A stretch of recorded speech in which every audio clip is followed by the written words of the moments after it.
Hola, hola, it's your girl Erica from America. Welcome to the Confidence Chronicles podcast.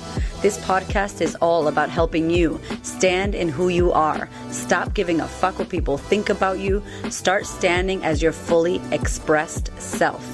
As you are, as is, there is no filter needed. You are fucking awesome, and I am here to remind you. I'm a confidence coach, and I'm a bold stand for confidence, and I cannot wait to dig into today's episode with you.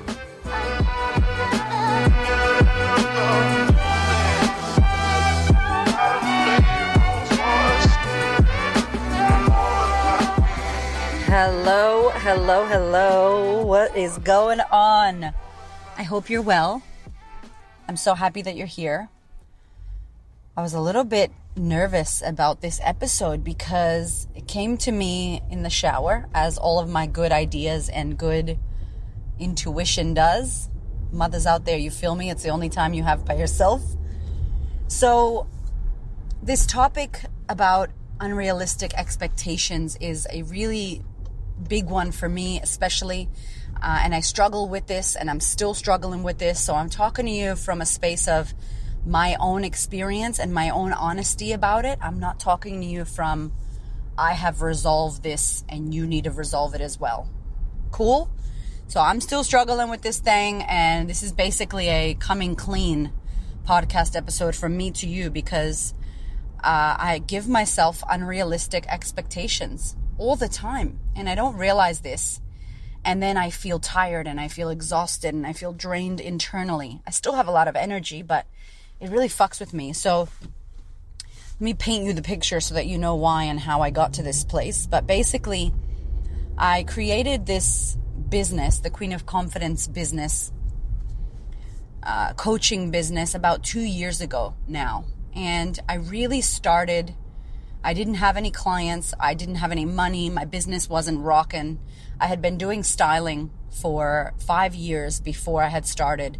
And so that was just like a side hustle. I would do events on the weekend. I did an event every month, and I would just help women confidently style their bodies in regards to clothing and their body shape and inner and outer confidence. And it was cool. It just wasn't going off like that. That idea was just really stagnant. It was only on the weekends. I had to work 9 to 5, corporate gig, all that jazz. You know, had a dream, and I liked styling, but it wasn't really it. There was a deeper thing I wanted to do. So when I started this, the Queen of Confidence coaching business, the confidence coaching, it was really created via social media. So I put myself out there on YouTube. I put myself out there on Instagram. I did what I knew how to do best, which was communicate and talk and share and be raw and real with the audience that I had. I didn't have many people following me. I think I had like 1,700 followers or something like that. It was a really small number of people that were following my journey and were, you know, there on my Instagram. I had nothing on YouTube, not many followers, not many people paying attention. And so I really started this community with communication. And I started this community that we have now by chatting and talking and replying and having conversations with people on the internet. And for those of you out there who don't think that social media is social, you're tripping, because for me it is. Like, it's a massive relationship with what we got now, 40,000 plus people on Instagram, and my 5,000 on Facebook, and my 600,000 downloads on the podcast. Like, these are all of you are people who I speak to and I talk to and I have a relationship with. And so for whatever reason, my heart and my background, I grew up in foster homes. So I really loved people. I loved strangers. I still love strangers. I love smiling at people I don't know. I love making friends. I love chatting and talking. I'm fucking such a communicator. And so for me, what I found through building my business was connecting with people on the internet was not only possible, but it was incredible. And it was actually feedback. So I would do a podcast and a woman would write to me and say that her life was changed. I would do a post on Instagram and I would get 4 comments or 7 comments. I would do a story and someone would reply. And I'm like, wow, I'm going back and forth with people. I jump on an Instagram live and someone would pop up and talk to me. And this went back and forth until I created the Sisterhood, which was my program, and the women that were following me joined. So these people went from people on Instagram, people on YouTube, people on Facebook, to women who were my clients and now dear friends, and they were in my life and we were working together. So this phenomenon was like, holy shit, this is crazy. Like, this is what the internet can do. I can actually make friends and have community and build a business and be beautiful and genuine and connect with people. And so I continued this similar behavior of commenting back to everyone, emailing everyone, replying, becoming available. I made myself available. And still, if I'm honest, I'm available. And why I'm telling you this thing about unrealistic expectations is because if you knew my big goal and my big dream is to do what Tony Robbins has done, to build a business like Tony Robbins, to build a business where I've helped millions of women. I have events all over the world. They're high energy. I help women in their personal lives, but I also do a business. And also Hamish and I work on couples and relationships. And there are programs and there's coaches that we've trained, and we have a coaching academy. And I mean, this is all stuff I've never told anybody about, but a coaching certification academy where we can actually do good, where we can actually teach people how to build businesses like we've built so that we can help people with their mental health all over the world. Like, that's the big dream, the big goal, doing retreats all over the world with people. And, that's where I want to go. And so if that's where I want to go, how do I get there? By continuing to be and act like I am where I am now. Meaning, Tony Robbins is not replying to every single message. Tony Robbins isn't open and available for every single person in the world to ask him questions and he answers. And it's not that he doesn't want to be. But can you imagine Tony Robbins' DMs? I don't even think he probably runs his own DMs. And again, not because he doesn't want to, but like, how could he? He would not be able to operate at a high frequency, serving and helping everyone in the world that he's helping if he was stuck to his phone answering questions on Instagram. And even just saying that someone else would be running my DMs makes me want to throw up in my mouth. I'm not cool with it. Listen, like I said in the beginning, I have not solved this riddle. I'm still in it. I'm in it so hardcore. And I've realized through this entire process that one of my high values is communication. And not only I know that that's my value, but a high value for my business. I want you to feel like I am listening to you. I want you to know that I fucking appreciate you clicking on this podcast and listening to it. I want you to know that I give many fucks and cares about you. I genuinely do. Yes, even if I don't know you and you're a stranger. How could that be? All I do is think about the strangers I don't know. All I do is think about the women, especially right now during COVID, the women who are not my clients. I think about you. If you're not my client, I think about you. Because I go, fuck, who's supporting that woman? She doesn't have the sisterhood. What community is helping her? How is she working on her thoughts and her mindset? How is she learning about FWOT? How is she learning about her ego and relationships and money and manifesting? Like, all the things I offer, if you're not in my program, I worry about you. I hope you're working with someone. Because if my women are struggling and they're doing the work, imagine women who are not doing the work. How would they be feeling right now? And so I want you to know that all of this shit runs in my head all the time, because I'm constantly wanting to be of service and support the people who come into my world. Because I don't believe you came into my world. I also came into your world. I also attracted you to listen to me. This is a co-creation that we're doing together. And I don't take that shit lightly, my love. I want you to know I don't take it lightly. I am so grateful that there is a human listening to my podcast. Every fucking day I'm grateful for it. Like, it makes me want to cry. I'm bleeding, so I'm probably going to cry in this podcast. I'm grateful that people like my Instagram post and that they share them and that it resonates and that it gives them hope and that they feel like, yes, I can do this. I love my loving bitch slap vibe that it makes you go, shit, I forgot how good I was. Let me jump back and remember. Like, I love that my content and my work does that because I pour my whole heart and soul into it. I'm so on fire about this work, and the fact that it's working for you and the fact that it helps you keeps me going and wanting to do and create more. But what I suck ass at is not replying to messages. Like, I will have at one point 100 DMs, 100 messages in my Instagram inbox, and then probably 50 on Facebook, and then 1,000 emails. And I want to reply to all of them. And I do, by the way. I get into my car. My husband drives every day because now we're in COVID. My husband's driving and I don't talk to him. I just reply. I send replies to everyone.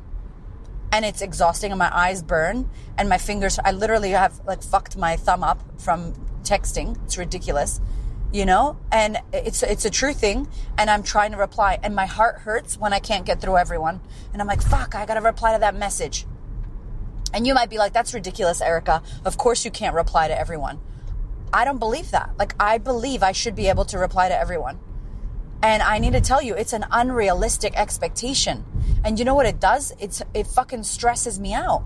And then I feel bad and I feel like I'm mean and I don't want you to feel like I don't care about you. And then I'm like, oh my God, I didn't reply and she sent me this beautiful message about blah, blah, blah, blah, blah. And my old coach said to me, why don't you create a system in your business where somebody replies, where somebody goes, hey, it's Nikki from the Queen of Confidence. Thank you so much. We love you. Thank you for listening to the podcast. And I'm like, but then that's not me. And do you hear me sabotaging my Tony Robbins vision when I say that? Because I do. So Erica, I'm going to coach myself right here in front of you. So Erica, you're telling me that you have to be the one to reply to the thousands of messages. And you're also telling me that you want to help more women. And you're also telling me you want to be a good mother. And you're also telling me you want to be present and not attached to your phone 24/7. And you're also telling me that you're tired. And you're telling me that you want to connect with your husband. And you're telling me that you want to read books and educate and learn and do the homework that your mentors and your coaches and teachers have given you. That's what you're telling me? How the fuck are you going to do that when you're attached to your phone trying to reply to every single message? That is impossible. And I go, I know. I want to throw up in my mouth thinking about that because I want to. I want to reply. I want to let people know that I care. So how the fuck can I do that without replying to every single message? I could do a podcast about how much I love you and how much I appreciate and care about you. I could do a giveaway for those of you that have left incredible reviews on my podcast. I could read the reviews. I could read some awesome fucking messages that you guys have sent me on Instagram. I could probably get someone on my team to help me with my Instagram messages. What else? I could do a post. There's so much I could do. This is my step one of trying to work out what I could do to not live in these unrealistic expectations. Because through COVID especially, fuck have I felt it. I have turned it up. I said in the last podcast episode that I wasn't tired. I was fucking COVID tired, which is like tired times 10,000. Because I don't know if you know, but I have been serving. We have been doing free webinars, online trainings, free downloadable this, that, and the other. I've been coaching my clients. I started a business mastermind for my clients in business to help them create a business like we've created. We fucking created an incredible business in 2 years. And, you know, it was a step-by-step thing that I did. And I'm teaching women how to do that. Like, there is so much that I am in right now and doing. Like, of course I'm exhausted. And how am I going to continue to try to get to every message, get to every email, get to every reply? That's ridiculous. I need to set up a system where it happens without me. And so my invitation to you through my own experience that I'm telling you right now, I'm openly and vulnerably telling you about where I'm struggling, is ask yourself now, over to you. Where are you giving yourself unrealistic expectations? Where are you trying to be all, do all, have all? Especially if you're in business, especially if you're a mom. You know, some of you are homeschooling right now. Nikki, who is my hero, she is incredible. She works for us at the Queen of Confidence. She's my first and only employee besides my husband, who doesn't get paid. He just helps me for free because he's my husband. Sexual love, sexual payment for Hamish. But Nikki is homeschooling 4 children. So if you've sent me an email to support at the Queen of Confidence and you haven't gotten a reply right now, give her a break, yeah? She's got 4 kids she's homeschooling. Can you believe that? And managing my business with me. And we have so much going on. 250 plus women in 15 countries in our program, 84 women in Melbourne. Like, it's full on. And so I want you to think about, where are you putting unrealistic expectations on yourself? You know, you are one person, and maybe you have big dreams like me, or maybe you really want to be the best mother you could be, or maybe you want to have the best business, or maybe you want to do really well in your studies, right? Maybe you're like, nah, I want to graduate. I want to get my master's. Whatever it is that you've got going on in your life right now, are you giving yourself a fucking break? Are you managing your time, your energy, your effort, your mental health? Because I could tell you right now, if I continue with what I'm doing, I'm going to be drained. I'm going to drain my energy. I've been feeling tired for the first time in my life. I'm never tired, and I'm fucking feeling tired now. I'm never going to resent the work I do, because if I ever resent the work I do, I'm not going to do it anymore. I'm obsessed with this work. I love my coaching calls with my women, my 2-hour hot seat coaching calls with the sisterhood that I do twice a month, my coaching calls with my business clients, with my one-on-one private clients. I love it. That shit actually, I love recording this podcast. It actually lights me up and makes me have energy when I'm doing that. But if I'm continuously trying to achieve and answer every single person, one of my homegirls, Angel, said to me, if you were on the street and 1,000 people wanted to say hello to you or wanted to ask you a question, 1,000 people, would you be able to answer 1,000 people in the street? And I'm like, probably not. Probably not. And she's like, cool. So what makes you think you can do that on Instagram? She's like, imagine if social media was real life. She's like, you wouldn't be able to answer 100 DMs, 100 questions in one go.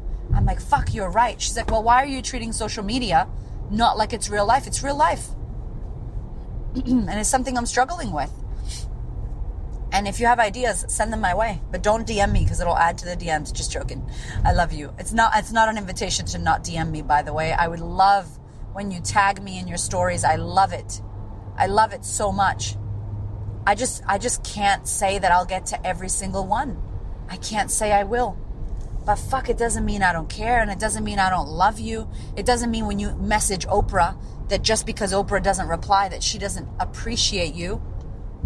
I need to get my Oprah on, y'all. I need to get my Oprah on if I'm going to be the Oprah, if I'm going to be the Tony Robbins.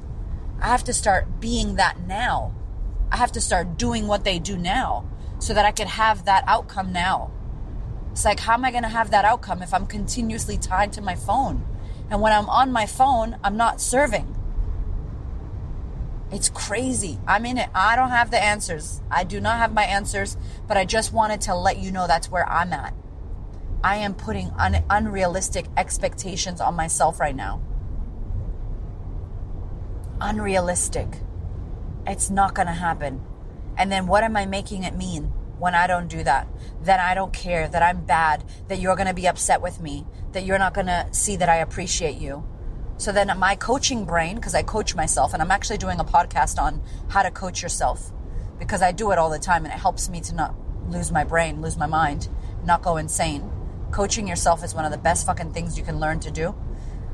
So then my coaching brain says to me, okay, so what are you making that mean? You can't reply to the message. What are you making it mean? Well, I'm making it mean that I'm not nice, and that I don't care, and that they're not important to me, and that they're going to be angry with me, and that they're not going to message me anymore, and that they're not going to feel cared for, loved, and supported. I'm making it mean all that bullshit. It's not true. That is not true. And what would serve you? What could you do in order for them to feel loved and supported? What else could you do if it's not reply to every message, Erica? Well, I could do exactly what I said earlier. I could do post about it. I could shout some of you out. I could thank you. I could keep telling you, I'm so sorry if I haven't gotten back to you. It's impossible for me to get back to you, but I love you and I thank you and I appreciate you. I could say that every day, all day. That would be good. Yes, you could do that. Okay, does that feel better? That feels better. So do what feels good. Go with that, what feels good for you. So if you're stuck somewhere and you're trying to homeschool kids and be a great career woman, or homeschool kids and have a business and be a good wife and, well, you can't do all that. You can't cook organic fucking free range food 24/7 and run a fucking global business and homeschool your kids perfectly and suck your husband's dick and, have G-spot orgasms and a killer podcast. Fuck, man. Don't we put pressure on ourselves, ladies? We be putting the pressure. So what can you do? What's another way that you could connect with your husband or wife or connect with your kids? What's another way? There has to be other ways. Because if we keep doing what we're doing, it's not going to fucking work. And I'm just telling you right now that I have been sitting in some unrealistic expectations. And I need to give myself a break. And it doesn't mean that I don't care. Actually, it means that I care a lot. Because if I do this for myself, can you imagine the energy levels that I'm going to have? Can you imagine the lessons that I'm going to be able to share with you about how I create boundaries and about how I actually create sustainable ways to be of service? Wow, that's a fucking podcast. Creating sustainable ways to be of service to my family. Creating sustainable ways to be of service to my clients. Creating sustainable ways to be of service to my fucking humanity. To my employers, to my employees, to my friends. Some of you, it's your friends. Some of you can't answer the phone calls from your friend for the 15th time about how she's breaking up with her partner. And you're tired and you're like, girl, I love you, but I can't do it. Unrealistic expectations. Have a look at where you have unrealistic expectations of yourself. And do you have them of others, yo? That's another one. Uppercut. Double uppercut for you right now. Do you have them of others? Your friend should always do this. Your partner should always be like that. Your mentor should blah, blah, blah. I have had massive unrealistic expectations of my mentors in the past. That they should be perfect because they're clearly my mentors. That Tony Robbins should not be flawed. What the fuck? They're human. This is such an amazing and massive topic. And obviously we could cover so much. But what I want to do is I want to leave it to you to start thinking about this. Where do you have them? These expectations. And I remember one of my mentors saying, expectations are really full on because you won't meet your expectations. An intention is nice. My intention is that I reply to every message, but I can't expect myself to do it. But my intention is to make it happen. And I will continue to reply to those that I can. And when I miss one or 17, I'm not going to do my head in about it. I'm not going to make it mean that I'm not a nice person. I'm going to check myself. I'm going to coach myself. And then I'm going to tell you all how much I love you and how much I appreciate you and how grateful I am that you exist in my life. I need you and I love you and I thank you and I appreciate you. And I'm doing my best always to let you know that. And I will continue to do my best to let you know that. And I love you. And I hope that this has helped you. And thank you for listening to me because this has helped me to get this out. I really honor and appreciate you giving me the space to share where I'm at. So thank you and I love you. Have a beautiful week, my love. My darling, we are in wild times right now. And in order for you to manage your mind and boost your immunity and be level-headed instead of panic, I want to invite you to consider online training, to consider joining a community, a sistership where you are going to be held, where you're going to be supported, where you have a safe space to unravel. And with all this time at home, you can actually better your life and work on yourself. Good news as well, I have now done a 12-month payment plan for the online sisterhood. So many women right now are experiencing trouble with their finances, losing their jobs, being single mothers, not knowing when their next money or paycheck is going to come from. And we are navigating that with our current sisterhood members. We are working with every woman that we can in order to support them in these tough times. And I hear you out there saying, I'd love to join the sisterhood, but I can't afford it. I can't afford 6 payments. So what I've done is made it a year-long program. It's a year-long program with a year-long payment plan. I really, really want you to consider if this is the time for you to join the sisterhood and work on yourself. It is available to you now. Let's do the damn thing. Thank you so much for listening. I so appreciate your ears, your time, your energy, and your attention. Please do me a favor and head over to Apple iTunes, subscribe so that you don't miss an episode, share this episode with a sister who you know needs to hear it. And if you feel called to, leave me a review. I'd love to know what you think about the podcast. I'd love to know how this information is helping you change your world. Thank you so much for being here. I know that there are many podcasts you could listen to, and I really appreciate you listening to mine. Have a gorgeous week, honey.